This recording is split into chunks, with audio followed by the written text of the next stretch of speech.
வணக்கம். மிளகாய், சம்பா மிளகாய் வெட்டுறதை பற்றி பதிவு. இது நம்ம தோட்டம் கிடையாது. இப்போ பார்த்துட்ருக்கிறது வந்து நம்ம தோட்டத்துக்கு அருகே இருக்கிற தோட்டத்துக்காரங்க. நம்ம தோட்டத்தில் வந்து எப்பயுமே ரெகுலராக வந்து உழவு செய்கிற தம்பியோடது. அவங்க தாத்தாவும் பேரனும் அந்த தோட்டத்தை பார்த்துக்கிறாங்க. நம்ம தோட்டத்துக்கு கூலி ஆள்களை, வேலைக்கு வர கூலி ஆள்களை கூப்பிட்டு போய் விடுறது, அதுபோக குப்பை அடிக்கிறதுக்கு, அதாவது மாட்டுச்சாணங்களை அள்ளி கொண்டு வர்றதுக்கு, அதே மாதிரி செதறி விடுறதுக்கு அதை உதவி பண்ணுறது எல்லாமே அந்த தம்பியோட தோட்டம் தான் இந்த இப்போ பார்த்துருக்க மிளகாய் தோட்டம். இது வந்து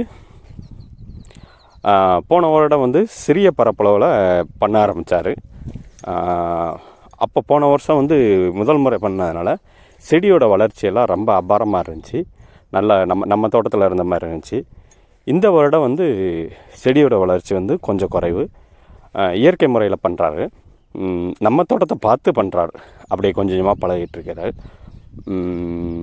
இந்த வருடம் அதிகமான பரப்பளவில் பண்ணார். சுமார் 3 ஏக்கருக்கு மேலே வந்து 2 to 3 ஏக்கர் இருக்கும். அந்தளவுக்கு வந்து மிளகாய் நட்டுருக்காரு. ஏன்னா நாற்று விடுற பக்கமெல்லாம் இவர்கிட்ட இருந்து, அதாவது இவங்களோட தாத்தாவிட்ட இருந்து நிறைய கற்றுக்கலாம். நாற்று விடுற பக்கம் மிளகாய் நாற்றுக்கு. இதுக்கு முன்னாடி வந்து அவங்க வந்து செயற்கை விவசாயம் பண்ணாங்க. நமக்கு இயற்கை விவசாயம் பண்ணி நமக்கு மிளகாய் வந்து நல்ல லாபம் கிடச்சி நல்ல கொத்தாக நல்லா இருந்துச்சுன்னு அதை பார்த்துட்டு தான் அந்த தம்பி வந்து அவங்க அதே மாதிரி பண்ண ஆரம்பித்தாங்க. வேணால் இந்த வருடம் இவங்களுக்கு வந்து விளைச்சல் வந்து கொஞ்சம் குறைவு தான். செடியே அதிகமாக வந்து வளரலை, எந்திரிக்கலை. இவங்க என்னென்ன பண்ணாங்கன்னா, இவங்ககிட்டயே ஆடு மாடு சாணங்கள் வந்து இருக்குது. அந்த ஆடு மாடு சாணங்களை வந்து செதறி விட்டுருக்காங்க. அந்த ஆட்டு பண்ணையோட ஃபோட்டோவும் உள்ளே இணைச்சிருப்பேன், பார்த்தீங்கன்னா உங்களுக்கு தெரியும். ஆட்டு மாட்டு சாணங்களை செதறி விட்டு, அதே மாதிரி இவங்ககிட்ட டிராக்டர் இருக்கிறதுனால மிளகாய் செடிக்கு முக்கியமானது உழவு தான். ரொம்ப ரொம்ப முக்கியமானது. ஏன்னா சல்லிவரை அமைப்பு கொண்டது. சல்லிவரை அமைப்பு கொண்டதுனால உழவு வந்து ரொம்ப புழுதியாக ஓட்டணும். ஆழ உழவும் இருக்கணும், புழுதியாகவும் இருக்கணும். அதே மாதிரி தான் அவங்க டிராக்டர் வச்சுருக்கிறதுனால நல்லா ஆழ உழவு செஞ்சு நல்லா புழுதியாகவும் வச்சுருந்தாங்க. எங்கள் பகுதியில் வந்து புரட்டாசியில் தான் நடவு பண்ணோம். அதே மாதிரி எங்கள் பகுதியில் வந்து வேப்பங்கொட்டைகள் வந்து கொஞ்சம் அதிகமாக வந்து ஜூலை ஆகஸ்ட்டில் வந்து கிடைக்கும். அதை சேகரித்து வச்சுருக்காங்க. சேகரித்து வச்சு ரோட்டில் போட்டு இருக்கிற சாணங்களை வந்து அந்த ரோட்டில் போட்டு டிராக்டரை வச்சு ஏற்றி, பஸ் ஏறினப்புறம் ஏற்றி, அதை தான் அதாவது வேப்பங்கொட்டை தூளை தான் மிளகாய்க்கு வேரழுகல் நோய் சம்மந்தப்பட்டது வராமல் இருக்கிறதுக்காகவும் அதற்காக அதை வந்து தூவி விட்டுருக்காங்க. அதற்கடுத்து வேறு என்ன பண்ணாங்கன்னா, நான் வந்து அந்த 10 கிலோ ஹூமிக்கும் 10 கிலோ சீவீடும் ஜெல்லும் வாங்க சொன்னேன். அதே மாதிரி நான் சொன்ன இடத்துல அவங்க வந்து வாங்கினாங்க. வாங்கி அதையும் அதே மாதிரி ஆரம்ப கட்டத்திலேருந்து நல்லா செடியோட வளர்ச்சியிலேருந்து ஒவ்வொரு பாருக்கு வந்து தண்ணி போகும்போது வாட்டர் பாட்டிலில் வந்து மாட்டி சொட்டு சொட்டாக விழுகிற மாதிரி அந்த மாதிரி பண்ணாங்க. நல்லா கரைச்சிட்டு, ஒரு சில நேரம் வந்து கீழே வந்து கட்டியாக இருந்ததுனால கரைக்க முடியாதது வந்து அப்படியே பாருக்கு வந்து அப்படியே ஊற்றி விட்டு பண்ணாங்க. ஏன்னா இந்த பகுதியில் வந்து பெரும்பாலும் சொட்டு நீர் பாசனம் பண்ண மாட்டாங்க. இது குத்தகை நிலம், அவங்களோட சொந்த நிலம் கிடையாது. அவங்களோட சொந்த நிலம் வந்து என்னுடைய பண்ணையை ரொம்ப ஒட்டி இருக்குது. அது தரிசாத இருக்குது. அது வெகு சீக்கிரமாக வந்து அந்த தம்பி வந்து அந்த தரிசு நிலத்தை வந்து சமப்படுத்துகிறேன் அப்படின்னு சொல்லியிருக்காங்க. அது கொஞ்சம் கூட்டு சொத்து, அதனால் கொஞ்சம் சின்ன சின்ன சடங்கு, அதாவது கொஞ்சம் இது இருக்குது பிரச்சனை, அது சரி பண்ணிட்டு பண்ணுறேன்னு சொல்லியிருக்காங்க. வேறு என்ன இது முறையில் பண்ணியிருக்காங்கன்னா, அடி உரம், வேளாண் துறை யூனியன் ஆஃபீஸில் வந்து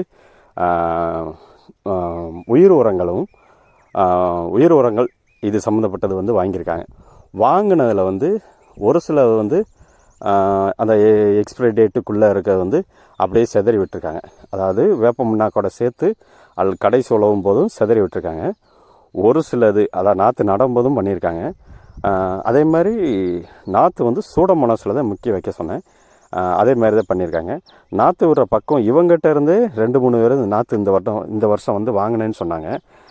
அதையும் அடுத்த வருடம் வந்து நான் இங்கே இருக்கிறதுனால தெளிவாக வந்து வீடியோ வந்து கொடுக்குறேன். வேறொரு விஷயம் என்னென்னா, இது அந்த உயிர் உரங்கள் வந்து எக்ஸ்பிரே ஆனது வந்து அப்படியே கீழே கூட கிடக்கும். அதை அப்படியே தூக்கி போட்டதை கூட அதையும் பார்த்தேன். இந்த இதையும் ஃபோட்டோ எடுத்தேன்.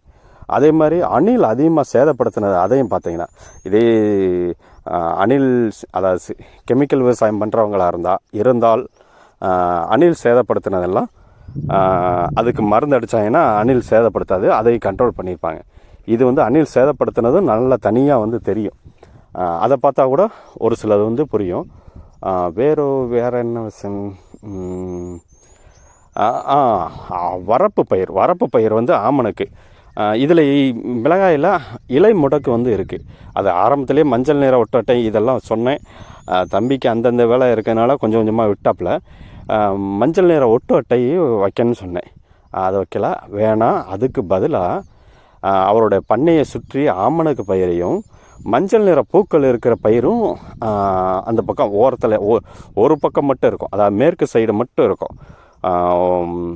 மேற்கு சைடு மஞ்சள் நிற, அதுவும் அவங்களோட காடு தான். அதை வானம் பார்த்த பூமியாக வந்து விதைச்சிருக்காங்க. அந்த பயிர் மஞ்சள் நிற பூக்கள் இருக்கிற பயிரும் இருக்கும். இலை முடக்குக்கு வந்து நான் வெர்டிசினி லக்கானி அடிக்க சொன்னேன். அதே மாதிரி மீன் அமிலம் அவங்க தயார் பண்ணிட்டு இருந்தாங்க, தயார் பண்ணி வச்சுருக்காங்க. அதனுடைய ஃபோட்டோவும் இதில் இணைக்கலை, எடுக்கலை. அது தயார் பண்ணி வச்சுருந்தாங்க.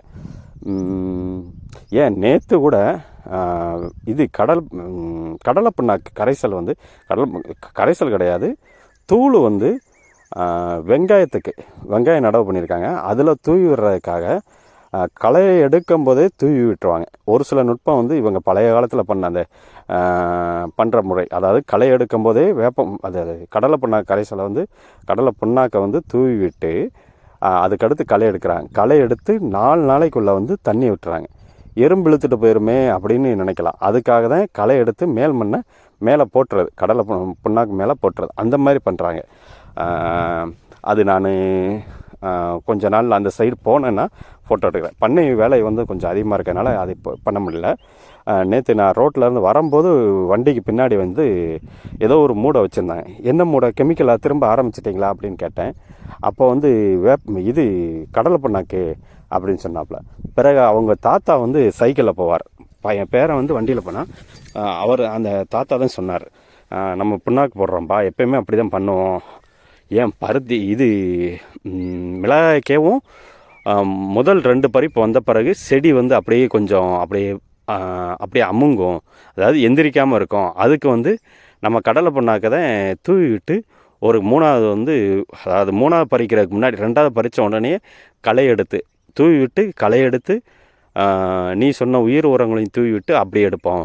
அப்படி எடுத்தோம்னா தண்ணி விட்டோம்னா 2-3 நாளில் தண்ணி விட்டோம்னா செடி நல்ல பூக்கும், நல்ல செடி வெம்மம் கொஞ்சம் வளர்ச்சி வரும் அப்படின்னு கூட சொன்னார். ஏற்கனவே அடி உரம் வந்து தொழு உரம் போட்டிருந்தா கூட ஒரு சில இது வந்து இந்த மாதிரி முறையும் ஃபாலோ பண்ணுறாரு. அதெல்லாம் சில நாட்டில் வந்து சில நாளில் வந்து ஷார்ட்ஸாக வந்து போகிறேன் ஒரு சில நுட்பங்கள்லாம். இது வந்து விற்பனை பதிவுனால் இது வேறு என்னெல்லாம் பண்ணாங்கன்னா, சீவீடை வந்து மேலே வந்து ஸ்ப்ரே பண்ணாங்க. அதே மாதிரி பால் மாடு இருக்கிறதுனால அந்த மாட்டிலேருந்து பால் கறந்து அது தேமோர் கரைசலை வந்து பயன்படுத்துனாங்க. மீன் அமிலமும் ஸ்ப்ரே பண்ணாங்க. இலை சுருட்டுக்கு வெர்டிசினி லக்கானி வந்து பயன்படுத்தினாங்க. வேர் வளர்ச்சிக்கு ஹூமிக்கு வந்து பயன்படுத்துகிறாங்க. வேறு பயிர் பாதுகாப்புக்கு சொல்லிட்டேன். இப்படி தான் ஒவ்வொரு விஷயமும் கேட்டு பேசி ஒவ்வொரு விஷயம் நல்லா டிஸ்கஸ் பண்ணி நிறைய விஷயம் பண்ணுவான். ஏன்னா என்னோடய பண்ணைக்கு ஆரம்பத்துலேருந்து இப்போ வரையிலும் அதிகமாக உழவு செய்கிறது அந்த தம்பி தான். அதே மாதிரி அப்படியே அவங்களோட பண்ணையும் அப்படியே கொஞ்சம் கொஞ்சமாக டெவலப் பண்ணுறாங்க. ஏன்னா நான் மட்டும் கொஞ்சம் வளர்ந்து வந்தால் அது வந்து சரியாக இருக்காது. நம்ம பண்ணையை சுற்றி இருக்கிறவங்க கொஞ்சம், அதாவது விவசாயத்தில் கொஞ்சம் மேலே ஏற்றி வரணும். ஏற்கனவே இந்த பகுதியில் நிறைய பேர் வந்து விவசாயத்தை விட்டுட்டு தரிசு நிலமாக தான் அதிகமாக போட்டிருக்காங்க. இதுவாவது பரவாயில்ல. என்னுடைய பிறந்த ஊர்லெலாம் பார்த்தோம்னா முன்னாடியெல்லாம் சோளமும் துவரையும் பருத்தி பாசிப்பயிறு உளுந்து நிறைய பண்ணுவாங்க. இப்போ ரொம்ப கம்மியாயிட்டாங்க.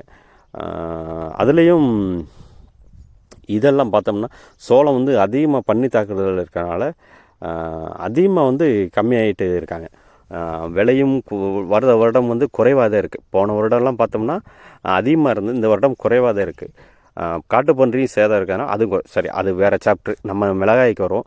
மிளகாயில் வேறு என்ன முறையெல்லாம் ஃபாலோ பண்ணுறாங்கன்னு நான் ஒரு சில நேரத்தில் டெக்ஸ்ட் மெசேஜாக கூட கொடுக்குறேன். அல்லது ஷார்ட்ஸில் வந்து அவங்க எடுக்கிறத வந்து வீடியோவோட கூட எடுத்து போட சொல்கிறேன். இதில் இன்னும் ஒரு சில முறைகள் வந்து அந்த அணிலை பிடிக்கிறதுக்கு ஒரு சில முறைகள், அதே மாதிரி அந்த தூத்துக்குடியில் ஒரு இடத்துல வந்து அந்த ஆர்கானிக் இலை சுருட்டுக்கு மருந்து ஒன்று சொல்லுவோம். திடீர்னு வர மாட்டேங்குதே. அந்த மருந்தும் ஸ்ப்ரே பண்ண சொல்லியிருக்கேன். அதுவும் ஆர்கானிக் தான். அதையும் வாங்க சொல்லியிருக்கேன். ஏற்கனவே நான் ஒரு தடவை வாங்கியிருந்தேன். அந்த நம்பர் வந்து என்கிட்ட இருக்குது. அதையும் வாங்க சொல்லியிருக்கேன். ஏன்னா தூத்துக்குடி விளாத்திக்குளத்தில் தான் அதிகமாக, தமிழ்நாட்டில் அதிகமாக மிளகாய் விவசாயம் பண்ணுறது விளாத்திக்குளம் தான். அங்கேருந்து அந்த பகுதியில் தான் கொஞ்சம் அதாவது இயற்கை வழியில் ஒரு சில மருந்து வந்து இருக்குது. அதனால் அதை சொல்லியிருக்கேன். வேறு